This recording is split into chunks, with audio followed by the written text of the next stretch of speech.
Bueno, muy buenos días a todos. Muchísimas gracias por la invitación. Para mí es un placer estar aquí con todos vosotros. Veo que el aforo es muy activo y está completamente lleno, cosa que es muy bueno para la discusión. Bueno, yo soy Óscar Rodríguez, soy urólogo, miembro de la Unidad de Urooncología de la Fundación Puigverd de Barcelona, y vamos a hablar de la cabida que pueda tener el tratamiento con EMDA, ¿no?, en el paciente que ha fallado la BCG. Claro, sí, no os voy a hablar, por supuesto, del fundamento del EMDA, que ya se ha repasado, ni tampoco sus principios biológicos, ni sus resultados en ninguna otra espectro que no sea el tumor que ha fallado la BCG, ¿no? Pero sabéis perfectamente que si hay ahora mismo un grupo de tumores en los que la investigación clínica es extraordinariamente activa y en el futuro va a haber una revolución y un cambio en el tratamiento en función de los resultados de ensayos clínicos, es el tumor no músculo invasor refractario a la BCG. Y la pregunta inicial podría ser, ¿realmente en todo este escenario tan amplio en la que se está gastando tantos recursos en investigación clínica como veremos ahora, ¿realmente EMDA puede tener alguna cabida? La respuesta es un rotundo sí. Sí. Vamos a separar la charla en tres partes. Primero, diferenciar y ver lo que es un paciente BCG unresponsive. En segundo lugar, ver exactamente en qué estado está la investigación clínica en el BCG unresponsive. Y, en tercer lugar, ver la cabida que EMDA puede tener en este escenario. Por lo tanto, ¿qué es un paciente BCG unresponsive? Un paciente BCG unresponsive es aquel en el cual, después de haber hecho un tratamiento adecuado con BCG, se presume que continuar con más BCG va a presentar un beneficio clínico escaso o nulo. Y, por lo tanto, en este escenario hay tres parámetros que definen un paciente BCG unresponsive. En primer lugar, que la recurrencia tiene que ser, por supuesto, de alto grado y que el tiempo en el cual se presenta esta persistencia o recurrencia después de la última exposición de BCG sea, en el caso de un tumor papilar, aproximadamente alrededor de 6 meses después de la BCG o en el CIS 12 meses, basado en los clásicos estudios de Lamb, en los cuales se sabía perfectamente que en aquellos pacientes con carcinoma in situ, después de la inducción, el hacer un poco más de tratamiento con BCG tenía un cierto beneficio. Y considerar lo que es un tratamiento adecuado con BCG, que es el haber dado al menos 5 dosis de inducción de las 6 y 2 dosis adicionales de una segunda inducción o de un mantenimiento. Porque si no hacemos un tratamiento adecuado con BCG, estamos considerando que lo que hemos hecho no es lo adecuado. Y, por lo tanto, ahora existe el concepto de rechallenge con BCG, en el cual los pacientes podrían beneficiarse de un segundo ciclo con BCG. Por lo tanto, encuadrando la definición de lo que es un paciente BCG unresponsive, podemos ver que aquellos pacientes que no responden a la BCG son pacientes que van a tener un pronóstico oncológico malo. Y en este estudio que publicamos en el British Journal of Urology hace 2 o 3 años, vimos cómo la diferencia entre un paciente que ha respondido a la BCG y que no ha respondido, habiendo sido tratado de forma adecuada, es absolutamente drástica en términos oncológicos, con una peor supervivencia a cáncer específica, con una peor tasa de cistectomías y con un peor tiempo libre de recurrencia. Por lo tanto, el problema oncológico está ahí. Y en el paciente unresponsive, el problema oncológico no es la recurrencia, como ocurre en el paciente naive. El paciente unresponsive tiene la espada de Damocles de la progresión, y la progresión va directamente asociada a la supervivencia. Por lo tanto, en este escenario no podemos jugar con tratamientos en los cuales no tengamos un beneficio oncológico contrastado o asegurado. En este aspecto, las guías de práctica clínica de cualquier sociedad científica obviamente recomiendan la cistectomía radical, sin ninguna duda. ¿Por qué? Porque es el tratamiento que oncológicamente presenta los mejores resultados. Sin embargo, todos los que hacemos cistectomía radical sabemos perfectamente que la cistectomía radical es una cirugía que tiene un potencial de complicaciones alto en las manos más expertas y que no solamente tiene un potencial de complicaciones alto, sino que en el espectro de pacientes en los cuales nos movemos estamos hablando de pacientes añosos y con muchas comorbilidades que, además de presentar una mayor probabilidad de complicaciones, la mayor parte de las veces no quieren someterse a cistectomía. Y todo lo demás son opciones alternativas. Y dentro de estas opciones alternativas podemos hacer varias cosas que vamos a repasar ahora. Vamos a ver cuál es el beneficio de EMDA como opción alternativa. Y obviamente nunca podemos olvidar que en estos momentos con lo que jugamos es con la progresión. La cistectomía es el oponente a batir. ¿Por qué? Porque lógicamente es el que ha demostrado que tiene una supervivencia de cáncer específica a los 5 años más alta, del 70% o incluso superior, ¿no? Pero, como hemos dicho, un potencial de complicaciones muy elevado, hasta una mortalidad del 4% a los 90 días, que hay pocas cirugías oncológicas que puedan tener este porcentaje de mortalidad, ¿no? Y que, por supuesto, los pacientes no quieren someterse a ella, obvio. Es decir, cuando hablamos a un paciente después de haber sido sometido a un tratamiento con BCG, que le vamos a ofrecer una cistectomía, es muy fácil convencerle de una alternativa que no sea la cistectomía. ¿De acuerdo? Por lo tanto, lo que tenemos que buscar es una alternativa a la cistectomía, que es algo que realmente es oncológico, es seguro desde un punto de vista oncológico, pero poco factible de poder implementarlo.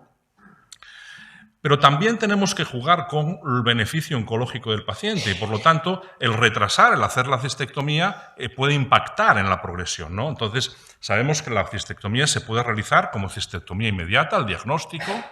Al diagnóstico absolutamente existe un perfil de muy alto riesgo en lo que se puede recomendar la cistectomía precoz, cuando existe una recurrencia después de la BCG, que está perfectamente indicada, y la cistectomía después de la terapia de rescate o la cistectomía después de la progresión.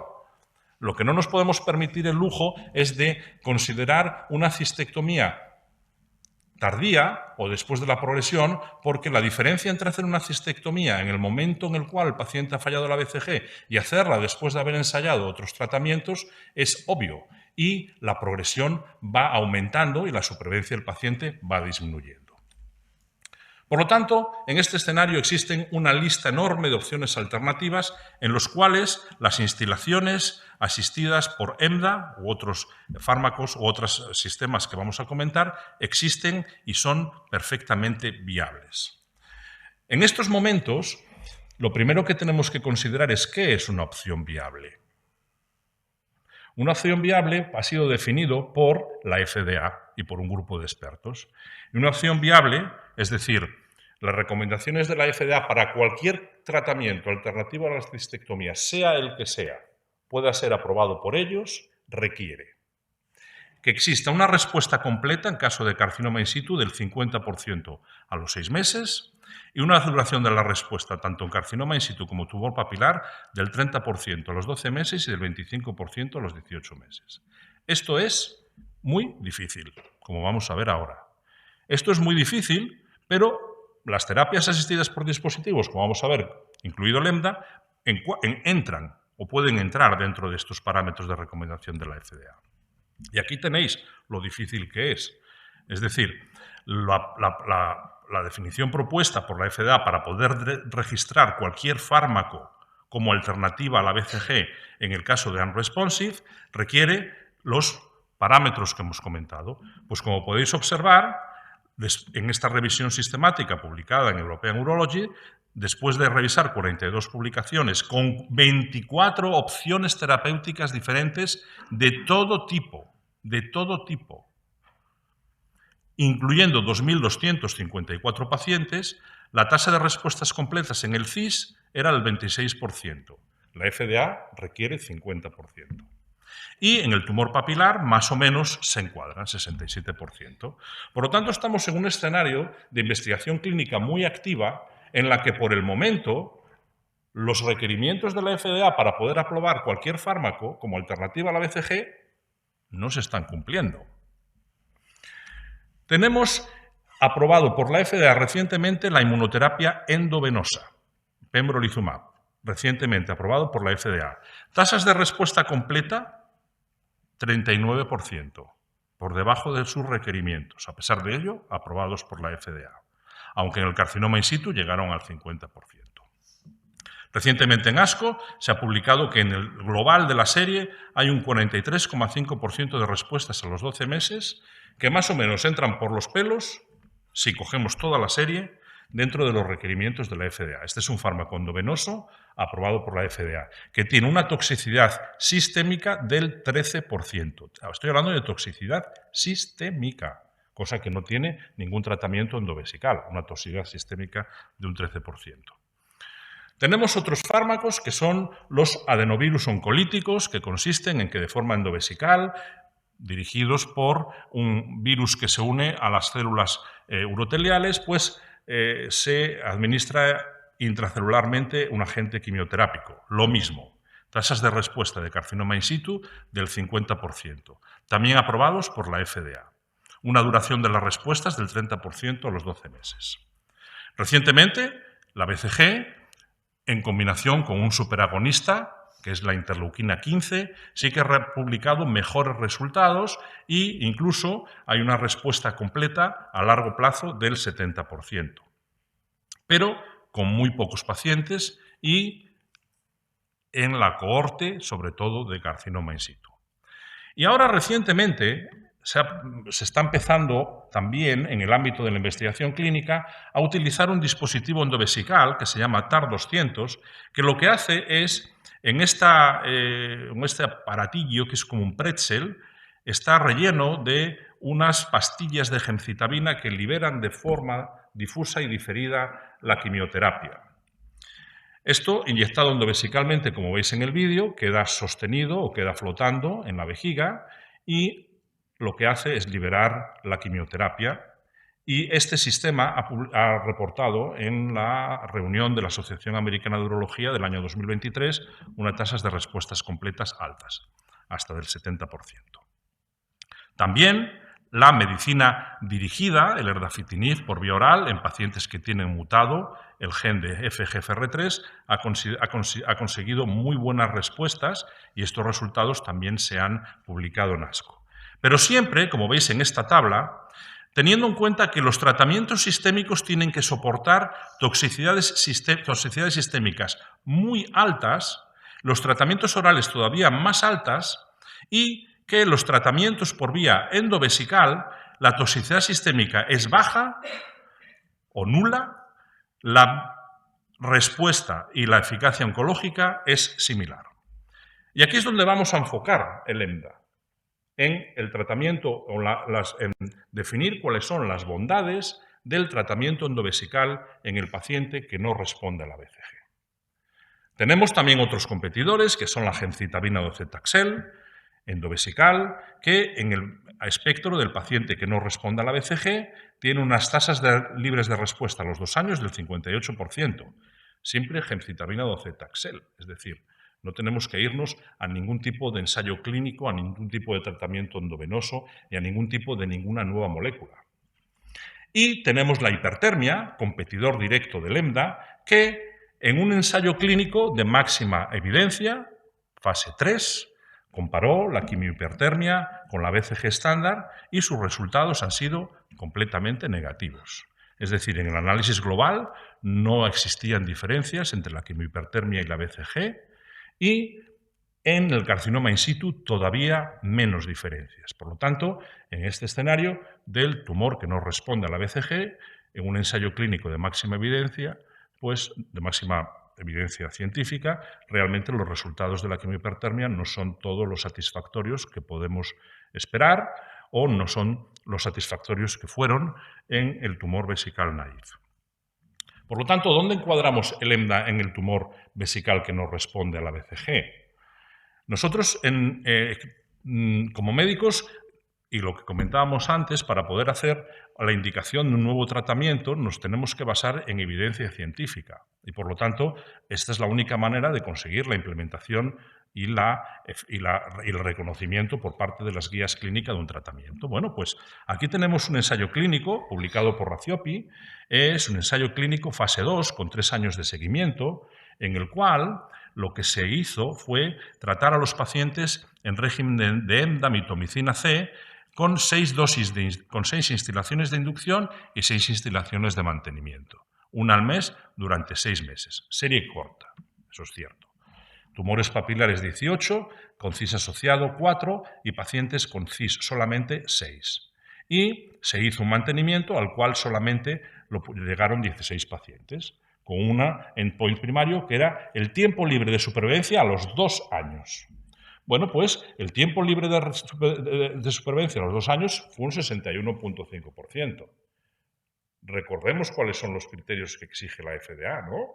La FDA exigía una duración de las respuestas a los 2 años mínima del 30%.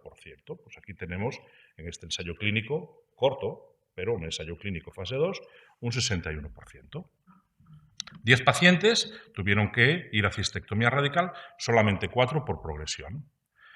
Otro estudio, retrospectivo en este caso, menos evidencia científica. También la inclusión corta, 26 pacientes refractarios a BCG, tratados con emidomitovicina C, más BCG secuencial y un mantenimiento. Bueno, pues aquí tenemos un 40% de pacientes que al año están libres de enfermedad. Entra dentro perfectamente de los parámetros que requiere la FDA, si bien a los 2 años es un poco inferior.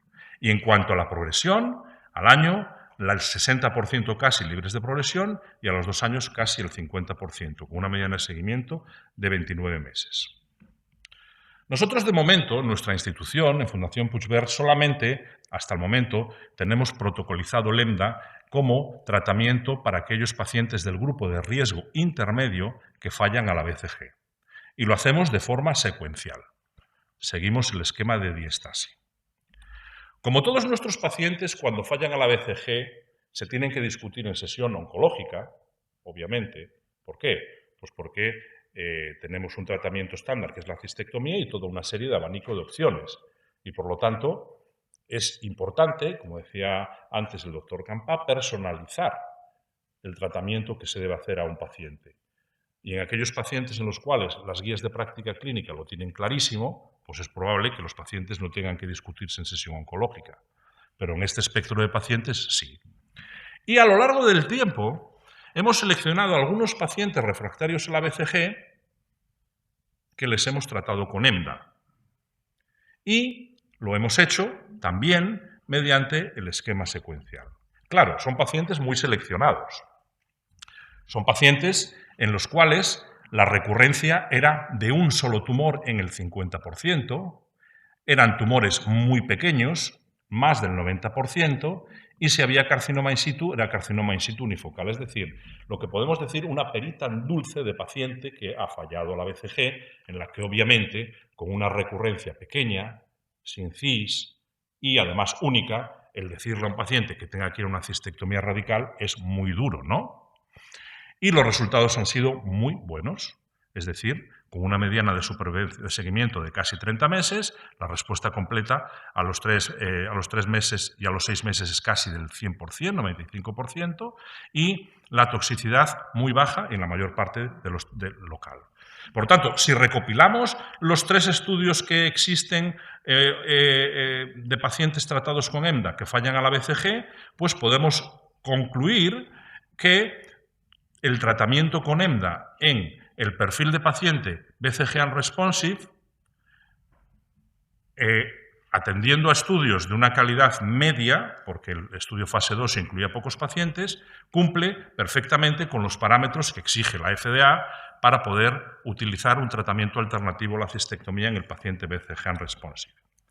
Es por ello que recientemente, bueno, todavía no está publicado, se va a publicar ahora los próximos meses en Actas Urológicas Españolas, un documento de consenso en el que hemos participado varios urólogos nacionales y en el que, obviamente, después de lo que os he comentado, para pacientes en cuyo tumor ha fallado la BCG y no ha podido completar de forma adecuada por toxicidad la misma, el tratamiento con EMDA, en el caso de tumor papilar, pues se puede utilizar con un grado de recomendación fuerte porque, obviamente, hay un estudio fase 2 que lo puede avalar. Por lo tanto, hemos hecho esta recomendación, un panel de expertos que será publicada en breve en Actas Urológicas Españolas. En conclusión, hace un tiempo el doctor Sariat hizo este paper en el que comentaba las 6 condiciones esenciales para utilizar una estrategia de preservación vesical en aquellos pacientes que no responden a la BCG. Vamos a ver si EMDA las cumple. En primer lugar, los pacientes tienen que haber sido tratados con BCG de forma adecuada. Obviamente, esto es una condición sine qua non. El tratamiento debe ser más simple y más barato que la cistectomía radical. Obvio que sí. También debe ser más seguro. Después de ver, vosotros sabéis perfectamente que las complicaciones que tiene una cistectomía, pues obviamente son mucho mayores que las que puede tener un tratamiento con EMDA, ¿no? Y que la eficacia del tratamiento de salvataje, en este caso el que estamos comentando, debe tener una eficacia clínica a largo plazo. Bueno, los resultados de Raciopi hablan de un 60% al cabo de 2 años. Por lo tanto, a falta de la confirmación de los mismos, que es claro, pues a priori es perfectamente aceptable. Y, por lo tanto, debe cumplir con las respuestas completas que se exigen a los 6 meses, del 50%, que lo hace, la duración de las respuestas, que también lo hace, y expresarlo en todo el espectro de tumores. Aquí sí que no es tanta la fortaleza con lo que podemos recomendar EMDA, porque, obviamente, tanto el ensayo clínico de Raciopi como los otros ensayos retrospectivos, el número de pacientes incluidos es bajo, pero obviamente para eso estamos nosotros, los urólogos, para diseñar nuevos ensayos que incluyan más pacientes y que validen en cierta medida lo que hemos hecho. Por lo tanto, dentro de los tratamientos aprobados por la FDA, pues los otros tratamientos alternativos, entre los cuales están los tratamientos endovesicales, pues cumplen perfectamente con la perspectiva que se exige a un paciente que no responde a la BCG. Pues muchas gracias. Si tienen alguna pregunta.